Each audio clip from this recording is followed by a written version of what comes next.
Saya lagi bingung di teror telepon dari nomor luar, yaitu +91 VCS ini, gitu, video call sex gitu. Halo Sobat Cyber, dimanapun Anda berada, semoga semuanya selalu dalam keadaan sehat walafiat, lahir dan batin, sukses untuk semuanya. Semoga tahun ini, tahun 2023 ini menjadi tahun kesuksesan untuk kita semuanya. Sobat Cyber, ada yang baru nih dengan ruang cyber.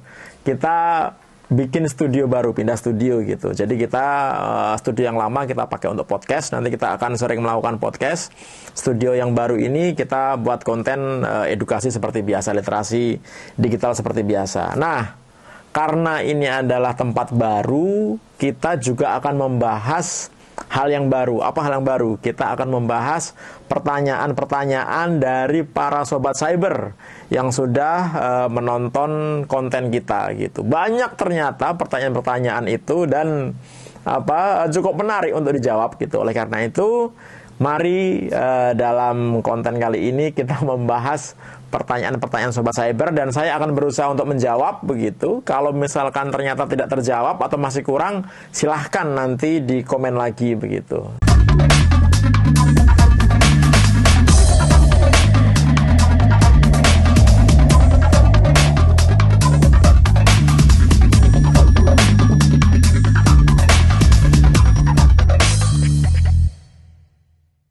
Yang pertama adalah pertanyaan dari Reni Herlina gitu. Dari konten asli ini serem bos. Senjata mereka memalukan kita. Ini di sini nih kontennya nih ya. Nanti sobat cyber bisa klik. Pertanyaan seperti ini. Terima kasih info-infonya di ruang cyber ini sangat bermanfaat. Saya lagi bingung di teror telepon karena saya pasang nomor handphone di spanduk jual rumah. Gimana caranya mau di setel HP hanya ada yang ada di kontak?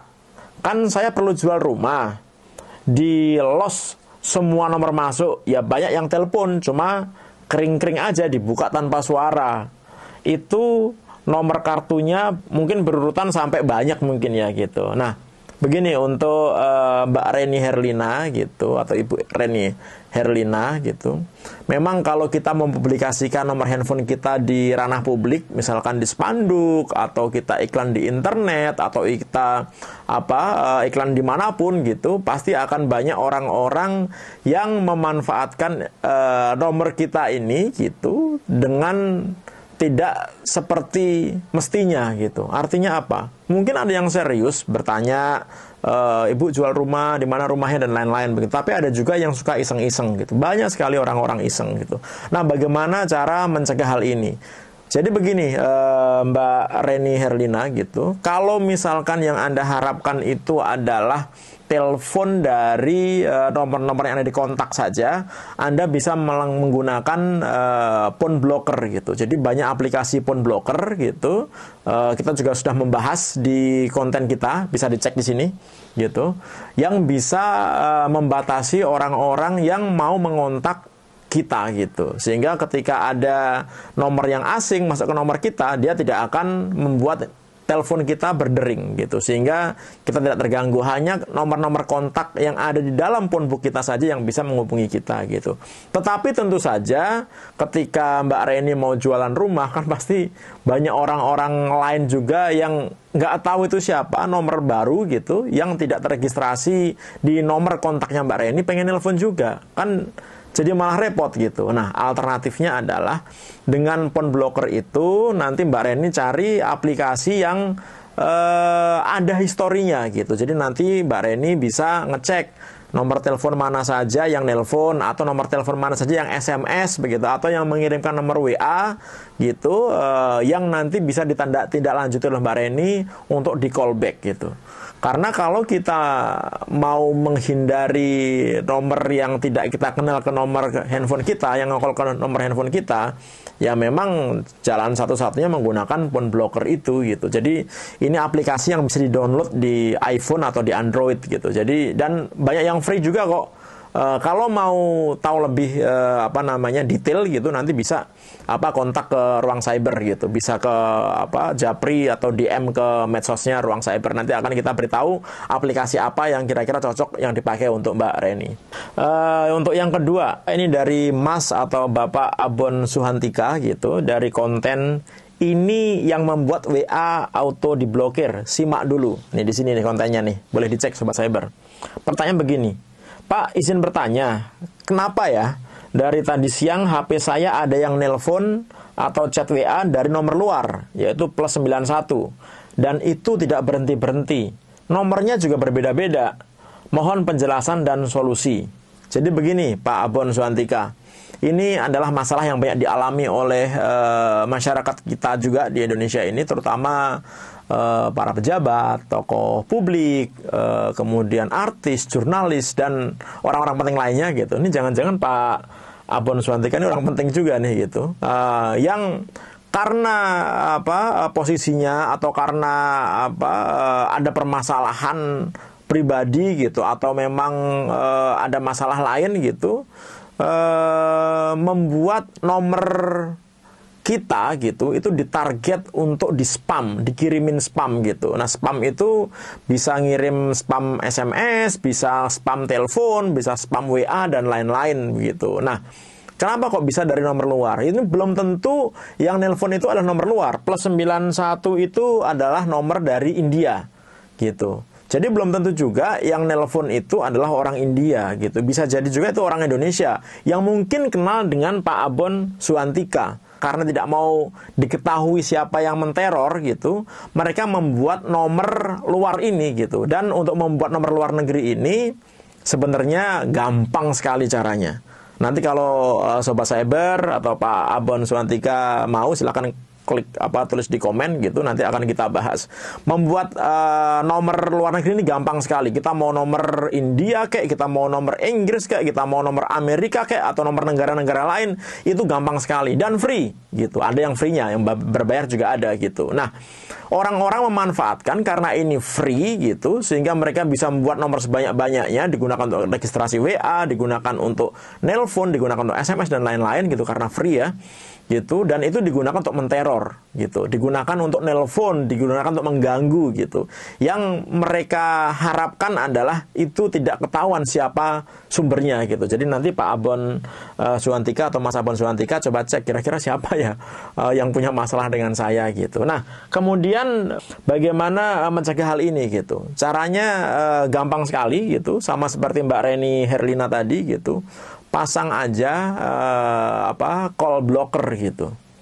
Pasang aja filtering telepon gitu, sehingga ketika ada nomor-nomor asing gitu yang tidak dikenal masuk ke dalam handphonenya Mas Abon Suhantika atau Pak Abon Suhantika gitu, itu langsung di-net, langsung di-block gitu, sehingga dia tidak bisa mengganggu gitu. Jadi dia mau nelpon berapa kali pun juga nggak akan bisa masuk gitu. Karena untuk telepon gitu kan kita sebenarnya nggak bisa juga membatasi gitu, ketika ada telepon biasa masuk gitu ya, atau ada SMS masuk kan kita pasti terima aja nomor handphone kita, kecuali kita pasang aplikasi tersebut gitu. Nah, cara simpelnya adalah memasang aplikasi gitu. Tapi kalau misalkan Pak Abon Suhantika merasa terganggu bener gitu, ya mungkin bisa dilaporkan gitu ke aparat penegak hukum, walaupun terlalu jauh ya gitu.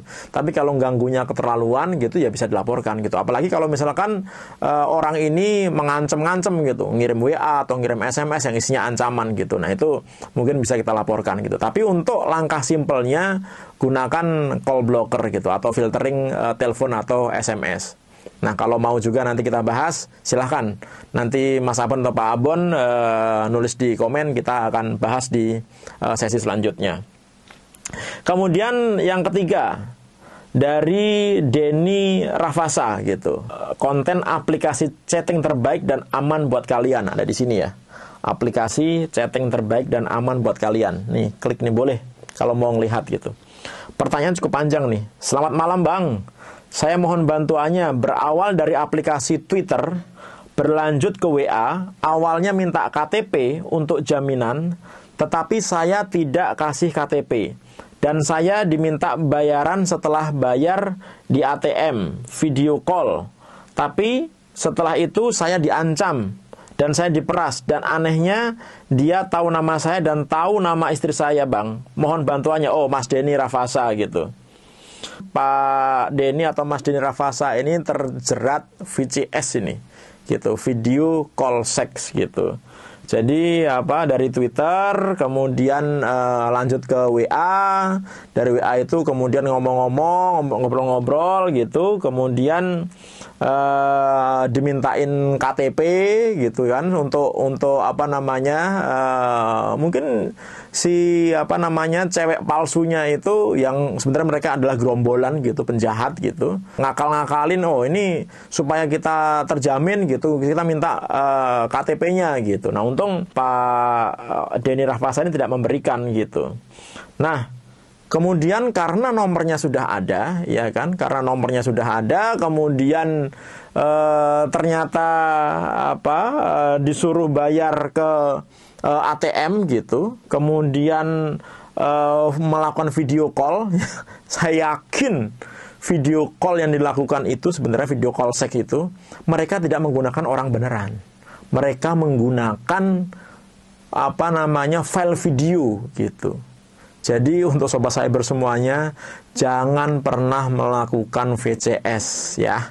Karena itu palsu, mereka itu semua sindikat. Karena apa? Karena begitu nanti kita terjerat, minta layanan mereka, kemudian mereka minta nomor handphone kita gitu. Akhirnya kita berkomunikasi menggunakan WA. Artinya dia juga tahu nomor handphone kita. Nah, jaringan-jaringan penjahat ini, mereka itu punya data-data masyarakat Indonesia. Kan kita tahu kemarin, banyaknya kebocoran data yang terjadi di Indonesia. Mulai dari Tokopedia, Bukalapak, Bhinneka, BRI Live, BPJS Kesehatan, apalagi itu. Data IndiHome, data PLN, data 1,3 miliar SIM card, data Dukcapil, data KPU, banyak sekali gitu yang kemungkinan mereka punya data itu gitu, sehingga dengan nomor telepon saja mereka bisa tahu nomor telepon itu diregistrasikan atas nama siapa, diregistrasikan dengan nick apa. Nah, mereka bisa tahu dengan nick itu mereka bisa dapat KTP-nya itu isinya seperti apa. Jadi walaupun ini Mas Denny Rafasa ini atau Pak Denny Rafasa tidak memberikan KTP-nya gitu, tapi dia bisa dapat informasi KTP Pak Denny dari luar gitu, sehingga bisa ketahuan Pak Denny siapa, rumahnya di mana, dan lain-lain begitu. Nah, setelah itu ya pasti akan ngancem-ngancem, akan meras-meras gitu, akan ngomong, nanti akan saya laporkan pada istri Anda loh, nanti akan saya laporkan ke media sosial loh, saya tahu Anda ini kerja di perusahaan X, saya tahu Anda ini adalah misalnya pegawai negeri dan lain-lain gitu. Nah, ancaman-ancaman itu didapatkan karena si penjahatnya ini mereka bisa melakukan profiling terhadap data-datanya Pak Denny Rafasa. Memang agak membahayakan nih negara kita ini karena banyaknya kebocoran data yang terjadi gitu. Nah, walaupun sudah bayar gitu, kemudian mereka pasti minta kurang gitu, dan suruh bayar lagi dan pasti minta kurang lagi gitu. Jadi ya kayak ATM berjalan gitu. Nah, ini nggak akan berhenti tuh. Selama Mas Denny ini melayani mereka, pasti nggak akan berhenti gitu. Nah, kemudian bagaimana solusinya? Nggak ada jalan lain. Yang pertama adalah blok nomor mereka, gitu, ya. Yang kedua, lapor ke aparat penegak hukum, lapor ke Polres, gitu, lapor ke Polda, laporkan bahwa ada pemerasan seperti ini, gitu. Ya udah terlanjur basah, gitu, daripada Anda diperas terus, gitu. Ya udah, mendingan ngomong terus terang sama istri gitu, menyampaikan bahwa kemarin khilaf gitu, iseng-iseng melakukan ini gitu, sehingga jadi korban pemerasan gitu. Itu menurut saya ya sudahlah, daripada enggak gitu, untuk pelajaran supaya tidak dilakukan lagi ke depannya gitu. Nah, setelah lapor ke aparat kepolisian, tentu aparat kepolisian nanti akan melakukan tindakan gitu. Ngapain nih? Ya mungkin akan melakukan tracking si penjahat ini, karena kan mereka menggunakan nomor handphone ya, atau dengan metode-metode lain gitu, sehingga bisa diringkus nih kelompok penjahat-penjahat ini gitu. Nah, ini mereka itu grup gitu, sehingga mereka melakukannya itu dengan cara yang terpola, terstruktur gitu. Ada orang-orang yang nanti ngancem-ngancem dan lain-lain gitu. Oleh karena itu, untuk sobat cyber yang belum mengalami, jangan pernah mengambil atau mencoba layanan VCS, video call seks gitu. Karena nanti Anda akan menjadi korban pemerasan berikutnya. Oke. Kemudian ada satu lagi nih yang dari aplikasi chatting terbaik dan aman buat kalian dari konten ini gitu.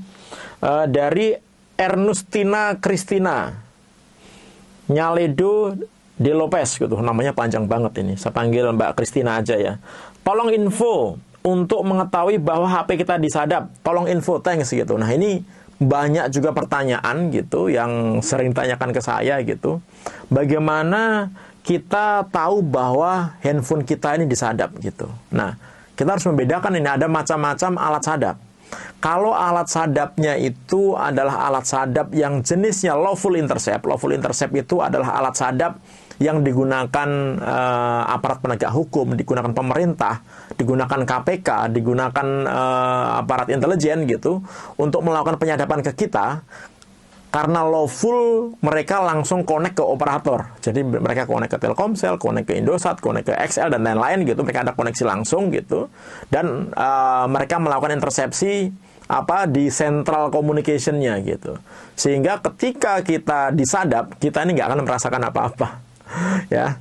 Jadi kalau aparat penegak hukum yang nyadap kita atau pemerintah atau kejaksaan gitu atau badan intelijen negara gitu atau siapapun lah gitu yang memiliki hak untuk melakukan lawful intercept gitu, ya kita nggak akan merasakan apa-apa. Jadi kita bisa nelpon, SMS, pakai WhatsApp, pakai media sosial gitu, normal-normal aja, nggak ada yang berubah di handphone kita karena intersepsinya ada di provider gitu, dan itu tidak mengganggu komunikasi kita gitu, nggak kita call-nya nggak ngedrop gitu, kemudian sinyalnya nggak hilang dan lain-lain gitu. Sehingga kalau tipe intercept-nya adalah lawful intercept, udah kita nyerah lah.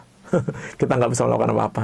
Tapi ada yang kedua gitu. Biasanya lawful intercept ini nggak terlalu powerful gitu, karena banyak orang yang memiliki nomor handphone yang tidak sesuai dengan namanya gitu, sehingga targetnya kadang-kadang salah, sehingga banyak orang menggunakan tactical intercept. Tactical intercept itu apa? Tactical intercept itu adalah penyadap yang sifatnya adalah aktif gitu. Dia bisa dibawa kemana-mana, bisa pakai backpack, bisa pakai ditaruh dalam mobil gitu. Tapi dia harus dekat sama target. Misalkan jarak 500 meter atau 1 kilo dari target gitu. Jadi kalau misalkan orang mau nyadap kita gitu ya, dia deketin ke rumah kita gitu, deketin ke kantor kita gitu. Nah, dari situ nanti dia menggunakan alat aktif intercept ini, dia membuat seolah-olah bikin BTS palsu gitu. Nah, handphone kita ini kalau dia tahu BTS yang dekatnya, BTS yang lebih kuat, dia akan connect ke BTS ini. Nah, kalau BTS palsu ini lebih kuat, handphone kita ini akan connect ke BTS palsu ini yang di dalamnya ada penyadapnya, baru dilempar ke BTS yang sebenarnya. Nah, disinilah kita bisa disadap gitu. Nah, kalau itu kita masih bisa merasakan. Kenapa? Kadang-kadang ketika kita disadap ngedrop gitu, karena jalur untuk mentransmisikan dari BTS palsu ini, dari fake BTS ini ke BTS aslinya kadang-kadang tidak sempurna gitu, atau tiba-tiba call-nya drop gitu. Jadi kalau misalnya kita lagi nelpon tiba-tiba putus gitu, atau misalkan kualitasnya nurun gitu, kita lagi nelpon enak-enak tiba-tiba kok suaranya kayak robot nih gitu. Nah, kita harus curiga tuh. Kalau kayak gitu mendingan tutup aja gitu, mendingan tutup, udah nggak usah diterusin gitu. Kenapa? Karena takutnya ada di sekitaran kita yang menggunakan tactical intercept ini untuk menyadap diri kita gitu. Nah, karena tactical intercept, lawful intercept ini tidak terlalu powerful juga, karena kan komunikasi masyarakat kita gitu, masyarakat komunikasi kita sekarang ini kan nggak hanya melulu menggunakan telepon gitu, hanya nelpon atau SMS dan lain-lain. Kita menggunakan aplikasi WhatsApp, aplikasi Telegram, aplikasi Signal, menggunakan DM Instagram, kita menggunakan aplikasi-aplikasi lain gitu, yang tidak banyak gitu alat sadap yang sifatnya tactical ataupun lawful bisa menyadap informasi kita. Oleh karena itu, trennya sekarang cara nyadap handphone itu menggunakan malware gitu. Jadi handphone kita ditarget gitu, kemudian jika si penyadap ini tahu nomor handphone kita gitu, mereka bisa mengirimkan ke nomor handphone kita melalui apa? Bisa melalui SMS, link SMS, bisa melalui email, bisa melalui WhatsApp dan lain-lain. Oleh karena itu jangan pernah ngeklik link sembarangan. Udahlah. Anggap aja kalau ada link yang dikirimkan ke kita, baik melalui SMS atau menggunakan WA atau menggunakan media lain gitu, yang kira-kira nggak jelas, anggap aja itu udah haram untuk diklik gitu. Jadi saya tidak menyarankan untuk mengklik link yang dikirimkan ke device Anda. Ini dalam hal ini Mbak Christina gitu. Jangan pernah klik link sembarangan gitu. Nah, tapi kalau misalnya udah terlanjur, contohnya misalkan kalau orang bisa membuat malware yang zero click gitu. Contohnya misalkan malware Pegasus bikinan NSO Israel gitu. Itu begitu masuk ke handphone kita nggak usah ngapa-ngapain, tiba-tiba keinstall gitu. Atau kita nggak sengaja, kita lagi browsing-browsing ke website-website yang aneh-aneh gitu. Kemudian karena kita pengen lihat, kita klik OK gitu, padahal itu nginstal malware gitu. Nah, itu nggak boleh juga. Atau misalkan kita nggak sengaja nginstal aplikasi di Google Play atau di Apple Store gitu, misalkan aplikasi Center dan lain-lain gitu, yang ternyata di dalamnya ada malware-nya. Jadi nggak menjamin ya aplikasi Google Play sama Apple Store itu nggak ada malware-nya gitu. Nah, nggak sengaja ternyata keinstall gitu, itu bisa aja gitu. Nah, bagaimana caranya supaya kita tahu handphone kita ini disadap gitu, terutama dengan menggunakan malware ini. Karena kalau orang menggunakan malware ini lebih bahaya nih. Kenapa? Karena semua datanya yang ada di handphone kita, yang ada di handphonenya Mbak Christina ini bisa diambil. Bukan hanya percakapan telepon, bukan hanya percakapan SMS gitu, tapi semua isi WA-nya, semua isi Telegram, semua isi kalau pakai Signal gitu. Bahkan DM Instagram belum dibaca pun bisa diambil oleh si penyadap ini gitu. Email bisa diambil, file foto, video gitu, semua bisa dikontrol sama mereka gitu. Bahkan ada tipe malware yang bisa mengontrol kamera dan mikrofon kita gitu. Jadi dia bisa ngontrol kamera suka-suka kita, bisa moto kita, bisa ngidupin mikrofon tanpa kita sadari gitu. Nah, ini bahayanya malware gitu. Nah, bagaimana cara kita bisa tahu bahwa handphone kita ini ada malware-nya apa tidak gitu. Ada beberapa kondisi ya. Selain tentu saja cara yang paling benar adalah kita melakukan digital forensik terhadap handphone kita gitu. Tapi kan nggak sembarangan orang kita bisa melakukan itu. Ya, kalau kita punya jabatan mungkin kita bisa minta tolong Badan Siber dan Sandi Negara gitu. Tolong dong ini handphone saya cek apa ada malware-nya apa tidak gitu. Atau kita minta tolong teman yang ngerti gitu. Itu ada alatnya gitu, tapi cukup mahal gitu. Nah, tapi kita bisa tahu tanda-tandanya kalau handphone kita ini sadap. Apa itu? Yang pertama, kok kita punya handphone yang speknya tinggi gitu, RAM-nya 12 GB gitu, kemudian sudah menggunakan prosesornya cukup high end gitu, kemudian storage-nya juga besar gitu, handphonenya mahal, kok tiba-tiba lemot gitu. Nah, kita harus hati-hati. Jangan-jangan ada sesuatu yang berjalan di handphone kita dan itu bisa jadi malware gitu. Sehingga karena malware ini dia kerja terus-menerus nih di handphone kita nih gitu. Dia ngumpulin data, dia ngirim data dan lain-lain gitu. Nah, itu yang pertama. Yang kedua adalah cek penggunaan data gitu. Jadi kan kita kalau menggunakan handphone kan kita menggunakan internet ya. Nah, di internet itu kan kadang-kadang kita ngerti tuh dalam sebulan ini kita habisnya berapa nih. Dalam sebulan misalkan kita habisnya 15 GB gitu. Sebulan aja mungkin lebih gitu. Nah, ternyata suatu saat gitu, dalam waktu seminggu, tiba-tiba pakai data kita habis. Padahal kita menggunakan secara normal gitu. Nah, itu adalah tanda-tanda berarti ada banyak data yang keluar dari handphone kita yang menguras paket data kita gitu. Nah, kita harus hati-hati ketika tiba-tiba, ini paket data kita seminggu udah habis gitu. Kok biasanya 1 bulan seminggu udah habis gitu. Nah, itu berarti ada aktivitas yang tidak sewajarnya gitu, yang menggunakan data kita ini tanpa sepengetahuan kita. Kemudian yang ketiga, baterai gitu. Kita biasa pakai baterai itu semalam masih bisa, sehari semalam masih bisa gitu. Sebelum tidur kita ngecas gitu, masih oke gitu. Nah, tiba-tiba kok baterai saya ini nggak ada soak, nggak ada apa-apa gitu. Kok dalam waktu beberapa jam udah habis gitu. Makan siang aja udah mau habis nih baterainya. Padahal saya gunain normal, saya pakai nelponnya juga biasa, medsosan juga biasa gitu. Kok tiba-tiba baterainya terkuras habis gitu. Nah, ini juga tanda-tanda ada masalah di handphone kita. Ada malware yang bekerja di belakang layar gitu yang memakan baterai kita gitu. Kemudian yang keempat, handphone yang kita gunakan, kan handphone ini kadang-kadang kita taruh ya. Kayak apa ini kita taruh di meja gitu. Dalam keadaan idle mati gitu. Kan kita pegang adem ya karena nggak ada aktivitas gitu. Nah, kalau Anda melihat gitu, ini kalau Mbak Christina gitu merasa handphonenya ini nggak diapa-apain, nggak dipakai, tapi kok dipegang rasanya anget nih. Wah, ini handphone kok rasanya anget, kok agak panas ya gitu. Padahal nggak saya pakai, nggak dipakai untuk Facebook, nggak dipakai untuk medsosan gitu, nggak dipakai untuk nonton video, kok tiba-tiba anget atau panas gitu. Nah, itu tanda-tanda handphonenya ada masalah, ada malware gitu. Sehingga patut dicurigai itu ada penyadapnya gitu, atau ada virusnya dan lain-lain gitu. Kita ngomongin masalah penyadapan ya gitu. Nah, itu beberapa tanda gitu yang bisa kita lihat apakah handphone kita ini disadap apa tidak gitu. Atau misalkan kita menerima SMS dengan karakter-karakter yang aneh gitu. Kok tiba-tiba kita terima SMS dengan karakter-karakter yang aneh, nggak bisa kebaca gitu. Nah, itu mungkin ada yang mencoba mengirimkan malware ke handphone kita gitu. Tapi kebacanya dalam bentuk SMS gitu.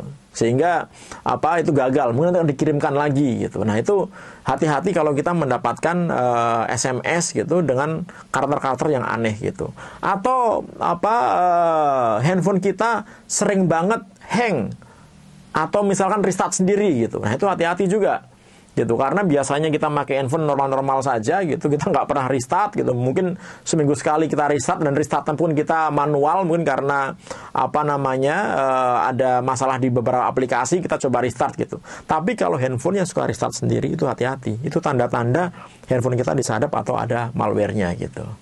Nah, itu beberapa tips gitu. Nah, bagaimana caranya supaya kita bisa terhindar dari itu gitu. Nah, cara paling gampang adalah kita melakukan factory reset, backup dulu semua data, backup semua data phonebook, backup data gambar, video gitu, semua data yang ada lah, backup dulu gitu, kemudian lakukan factory reset. Setelah melakukan factory reset, kemudian kita upgrade, jangan lupa sistem operasinya di-upgrade gitu dengan sistem operasi yang paling baru. Kemudian pasang antivirus. Ini penting sekali antivirus nih untuk sobat cyber ya. Kenapa?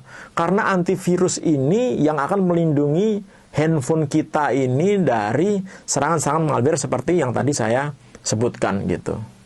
Nah, oleh karena itu setelah kita factory reset, kita balikkan lagi, handphone kita bisa clear gitu, bisa bebas dari malware atau penyadap tersebut gitu. Sebenarnya masih banyak ini pertanyaan-pertanyaan yang lain gitu, tapi mungkin kita bikin sesi kedua kali ya gitu, supaya nggak kelamaan durasi dari konten ini. Sobat Cyber, sementara itu yang bisa saya sampaikan. Terima kasih atas pertanyaannya gitu. Jangan lupa like, comment, share, dan subscribe gitu. Tanya, akan kita carikan solusinya gitu. Kalau misalkan Ruang Cyber tidak bisa memberikan solusi, kita akan tanya ke teman-teman lain yang ngerti masalah yang ditanyakan oleh Sobat Cyber gitu. Jadi nggak usah ragu, silahkan tanya gitu. Dan kalau misalkan ada jawaban dari kita, dari saya gitu, yang kira-kira menurut Sobat Cyber salah, silahkan di komen, nggak apa-apa gitu. Saya seneng kalau diinfokan informasi yang benar gitu. Oke Sobat Cyber, terima kasih atas perhatiannya. Sampai ketemu lagi di konten berikutnya. Jangan lupa aktifkan tombol loncengnya supaya tahu konten-konten Ruang Cyber yang terbaru. Berikutnya akan kita bahas sesi kedua ya gitu, pertanyaan-pertanyaan yang ditujukan ke Ruang Cyber. Terima kasih, salam sehat, salam Cyber Indonesia.